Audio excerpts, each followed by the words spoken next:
ಆ ಚಿನ್ನಯ್ಯನ ಬಗ್ಗೆ ಸುಮಾರು ಜನ ಕೇಳ್ತಾ ಇದ್ದಾರೆ. ಅವನು ಇವರು ಲಬ ಲಬ ಹೊಯ್ಕೋತಾ ಇದ್ದಾರೆ ಟಿ ವಿ ಚಾನಲ್ನಲ್ಲಿ. ಚಿನ್ನಯ್ಯನ ನಡು ನೀರಿನಲ್ಲಿ ಬಿಟ್ಟರು, ಜೈಲಲ್ಲಿದ್ದಾನೆ, ಅವನಿಗೆ ಇವರು ಶ್ಯೂರಿಟಿ ಕೊಡಕ್ಕೆ ಬರ್ತಾ ಇಲ್ಲ, ಇವರೇ ಕರ್ಕೊಂಡು ಬಂದರು ಅಂಥೇಳಿ. ಎಲ್ಲರಿಗೂ ಒಂದು ಕ್ಲಾರಿಫಿಕೇಶನ್ ಕೊಡ್ತಾ ಇದ್ದೀನಿ. ಚಿನ್ನಯ್ಯನಿಗೆ ನಾವು ಕರ್ಕೊಂಡು ಬಂದಿದ್ದಲ್ಲ, ಅವನೇ ಸ್ವತಃ ಸ್ವಯಂ ಇಚ್ಛೆಯಿಂದ ಪಾಪ ಪ್ರಜ್ಞೆ ಕಾಡ್ತಾ ಇದೆ ಅಂಥೇಳಿ ನಮ್ಮ ಹತ್ರ ಬಂದಿದ್ದು.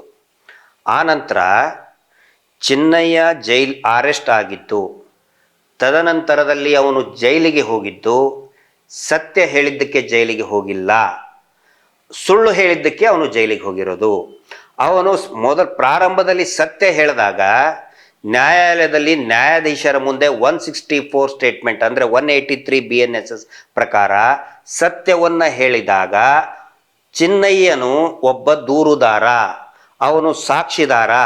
ಹೀಗಾಗಿ ಅವನಿಗೆ ನಾವೇ ವಿಟ್ನೆಸ್ ಪ್ರೊಟೆಕ್ಷನನ್ನು ಕೊಡಿಸಿದ್ವಿ. ಅಧಿಕೃತವಾಗಿ ಪೊಲೀಸ್ ಇಲಾಖೆಯಿಂದ, ನ್ಯಾಯಾಲಯದಿಂದ ಅವನಿಗೆ ಪ್ರೊಟೆಕ್ಷನ್ ಸಿಕ್ಕಿತ್ತು. ಯಾವಾಗ ಅವನು ಸತ್ಯ ಹೇಳ್ತೀನಿ ಅಂತ ಬಂದಾಗ, ಸತ್ಯವನ್ನು ನುಡಿದಾಗ. ಆದರೆ ಯಾವಾಗ ಚಿನ್ನಯ್ಯನ ಮೇಲೆ ಪ್ರಭಾವ ಬೀರಿ ಅವನಿಗೆ ಹೆದರಿಸಿ ಅಥವಾ ಇನ್ನೇನೇನೋ ಆಮಿಷ ಒಟ್ಟು ಇನ್ನೇನೇನೋ ಅವನಿಗೆ ಹೆದರಿಕೆ ಹಾಕಿ ಅವನಿಗೆ ಸುಳ್ಳು ಹೇಳಿಸಿದಾಗ ಅವನು ಅರೆಸ್ಟ್ ಆಗಿದ್ದು, ಅವನು ಜೈಲಿಗೆ ಹೋಗಿದ್ದು, ಇದು ಎಲ್ರಿಗೂ ಕೂಡ ಗೊತ್ತಿರಲಿ. ಈಗ ಯಾರು ಅವನಿಗೆ ಸುಳ್ಳು ಹೇಳಿಸಿದಾರಲ್ಲ, ಯಾರು ಅವನು ಜೈಲಿಗೆ ಹೋಗುವ ಹಾಗೆ ಮಾಡಿದಾರಲ್ಲ, ಅವ್ರು ಯಾಕೆ ಓಡಿ ಹೋಗಿದ್ದಾರೆ? ಈ ಆರೋಪ ನಾವು ಸುಮ್ಮನೆ ಕೈ ಬಿಟ್ವಿ ಅನ್ನೋ ಆರೋಪ ಅವ್ರು ಹೊತ್ಕೋಬೇಕು. ನಿಜಾನೇ ಹೇಳ್ತಾ ಇದ್ರೆ, ಸತ್ಯದ ಜೊತೆಗೇನೆ ಚಿನ್ನಯ್ಯ ನಿಂತ್ಕೊಂಡು ಬಿಟ್ಟಿದ್ರೆ ಯಾವ ಅರೆಸ್ಟ್ ಕೂಡ ಆಗ್ತಾ ಇರಲಿಲ್ಲ. ಸಾಮಾಜಿಕವಾಗಿ ಬಹುದೊಡ್ಡ ಮನ್ನಣೆ, ಗೌರವ, ಆದರ, ಆತಿಥ್ಯ ಚಿನ್ನಯ್ಯನಿಗೆ ಸಿಗ್ತಾ ಇತ್ತು.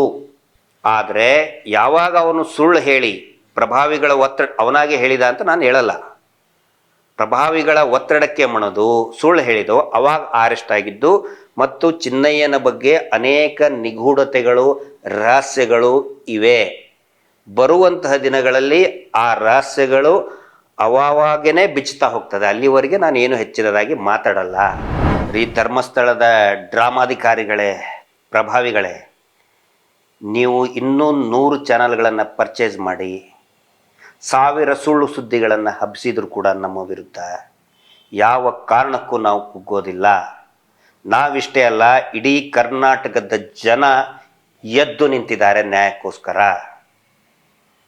ನಿಮ್ಮ ಹೆಸರೇ ನಕಲಿ ದೇವಮಾನವ, ನೀವು ಮಾಡ್ತಾ ಇರೋದೆಲ್ಲ ನಕಲಿ ಅಂತ ಪ್ರತಿಯೊಬ್ಬರಿಗೂ ಕೂಡ ಗೊತ್ತಾಗ್ಬಿಟ್ಟಿದೆ. ಈಗೇನು ಮಾಡ್ತಾ ಇದ್ದೀರಿ ನೀವು ಧರ್ಮಸ್ಥಳದಲ್ಲಿ ನಮ್ಗೆ ಗೊತ್ತಿದೆ. ದೇವರ ಮಂಜುನಾಥ ಸ್ವಾಮಿಯ ದರ್ಶನ ಮಾಡ್ಕೊಂಡು ಯಾರು ಹೊರಗಡೆ ಬರ್ತಾರಲ್ಲ, ಅವ್ರನ್ನ ಕರೆದು ಕೂಗಿ ನಿಮ್ಮ ಹತ್ರ ಕರೆದು ಫೋಟೋ ತೆಗೆಸ್ಕೊಂಡು ಅವರು ವಾಟ್ಸಪ್ ಸ್ಟೇಟಸಲ್ಲಿ ಹಾಕ್ಸಕ್ಕೆ ಹೇಳ್ತಾ ಇದ್ರಿ. ಬನ್ನಿ ಇಲ್ಲಿ ಬನ್ನಿ, ಬುದ್ಧಿಯವ್ರು ಕುಂತಿದ್ದಾರೆ, ಭೇಟಿಯಾಗ್ರಿ ಅಂತೇಳಿ. ಈ ಹೈವೇ ಧಾಬಾ ಪಕ್ಕದಲ್ಲಿ ಕೆಂಪು ಜಾಕೆಟ್ ಹಾಕಿಸಿ ವಿಸಿಲ್ ಹೊಡ್ಕೊಂಡು ಬನ್ನಿ ಧಾಬಾಕ್ಕೆ ಬನ್ನಿ, ಇಲ್ಲಿ ಸೀಟ್ ಖಾಲಿ ಇದೆ, ಊಟಕ್ಕೆ ಬನ್ನಿ ಅಂತ ಒಬ್ಬನ ಜಾಕೆಟ್ ಹಾಕಿ ವಿಸಿಲ್ ಶೀಟಿ ಉತ್ತಾ ನಿಂತಿರ್ತಾನಲ್ಲ, ಹಂಗಾಗಿದೆ ನಿಮ್ಮ ಪರಿಸ್ಥಿತಿ. 1000 ಸುಳ್ಳು ಹೇಳಿದ್ರು ಕೂಡ ಯಾವ ಕಾರಣಕ್ಕೂ ಕೂಡ ನಾವು ಜಗ್ಗಲ್ಲ. ಕುಂಬಾರನ ಕಾಲಿನಲ್ಲಿ ಇರುವಂತಹ ಮಣ್ಣು ನಾವು ತುಳಿದಷ್ಟು ಕೂಡ ಗಟ್ಟಿಯಾಗ್ತೀವಿ, ತುಳಿದಷ್ಟು ಕೂಡ ಜಿಗಿಯಾಗ್ತೀವಿ. ಇದು ನಕಲಿ ದೇವ ಮಾನವ ಡ್ರಾಮಾಧಿಕಾರಿಗಳಿಗೆ ಗೊತ್ತಿರಲಿ. ಆನಂತರ ಈ ಮೀಡಿಯಾಗಳಿಗೆ ನಾನು ಸುಮ್ಮನೆ ಒಂದು ಮಾತು ಕೇಳ್ತೀನಿ. ನಿಮಗೆ ಆತ್ಮಸಾಕ್ಷಿ ಇದ್ದರೆ ಉತ್ತರ ಕೊಡಿ. ಅಂದರೆ ನಮಗೆ ನೇರವಾಗಿ ಉತ್ತರ ಕೊಡೋದು ಬೇಡ, ನಿಮ್ಮ ಮನಸ್ಸಿಗೆ ನೀವು ಹೇಳ್ಕೊಳ್ಳಿ. ಇದರಿಂದ ನಿಮ್ಗೆ ಏನು ಸಿಗುತ್ತೆ? ಭಾಳ ಅಂದರೆ ಒಂದಿಷ್ಟು ಪುಡಿಗ ಸಿಗುತ್ತೆ ಇಷ್ಟೇ. ಏನೋ ಒಂದು ಟಿ ವಿ ಚಾನಲ್ನಲ್ಲಿ ನಿಮಗೆ ಒಂದಿಷ್ಟು ಪ್ರಮೋಷನ್ ಕೊಡ್ಬೋದು ಇಷ್ಟೇ. ಅದನ್ನು ಬಿಟ್ಟೇನು? ಕುಡಿಯೋಕ್ಕೆ, ತಿನ್ನೋಕ್ಕೆ, ಶೋಕಿ ಮಾಡೋಕ್ಕೆ ಒಂದಿಷ್ಟು ದುಡ್ಡು ಕೊಡ್ತಾರೆ. ನೀವು ಮನೆಗೆ ಬಂದು ನಿಮ್ಮ ಫ್ಯಾಮಿಲಿ ಮೆಂಬರ್ಸ್ಗಳಿಗೆ ಏನು ಅಂತ ಉತ್ತರ ಕೊಡ್ತೀರಾ? ನಾನು ಸೌಜನ್ಯ ಹೋರಾಟವನ್ನು ಹತ್ತಿಗೆ ಬಿಟ್ಟೆ, ಅಪಪ್ರಚಾರ ಮಾಡಿಬಿಟ್ಟೆ, ಅತ್ಯಾಚಾರಿಗಳನ್ನು ರಕ್ಷಣೆ ಮಾಡಿಬಿಟ್ಟೆ, ಅದರ ದುಡ್ಡು ತಗೊಳ್ಳಿ ಅಂತ ನೀವು ಮನೆಗೆ ಬಂದು ಕೊಡ್ತೀರಾ? ಒಪ್ಪುತ್ತಾ ನಿಮ್ಮ ಮನಸ್ಸು? ನಿಮ್ಮ ಆತ್ಮಸಾಕ್ಷಿ ಒಪ್ಪುತ್ತಾ? ಪ್ರತಿಯೊಬ್ಬ ಮನುಷ್ಯನ ಒಳಗಡೆನೂ ಕೂಡ ಆತ್ಮಸಾಕ್ಷಿ ಅನ್ನುವಂತಹ ಒಬ್ಬ ಪತ್ರಕರ್ತ ಇದ್ದಾನೆ. ಅವನು ಪ್ರತಿನಿತ್ಯ ಮನಸ್ಸಿಗೆ ಮೈಕ್ ಹಿಡಿದು ಕೇಳ್ತಾ ಇರ್ತಾನೆ.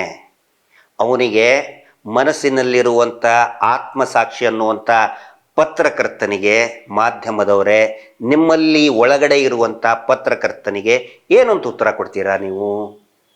ನಾನು ದುಡ್ಡು ತಗೊಂಡ್ಬಿಟ್ಟೆ, ಶೋಕಿ ಮಾಡಿಬಿಟ್ಟೆ, ಹೋರಾಟ ಹಾಳು ಮಾಡಿಬಿಟ್ಟೆ. ಹೋರಾಟ ಹಾಳು ಮಾಡೋದು ನಿಮ್ಮ ಕೈಯಲ್ಲಿಲ್ಲ, ಯಾವ ಕಾರಣಕ್ಕೂ ಆಗಲ್ಲ. ಹೋರಾಟ ಹಾಳು ಮಾಡೋಕ್ಕೆ ಹೋಗಿ ನೀವೇ ಹಾಳಾಗ್ತೀರಾ, ಇದು ಗೊತ್ತಿರಲಿ.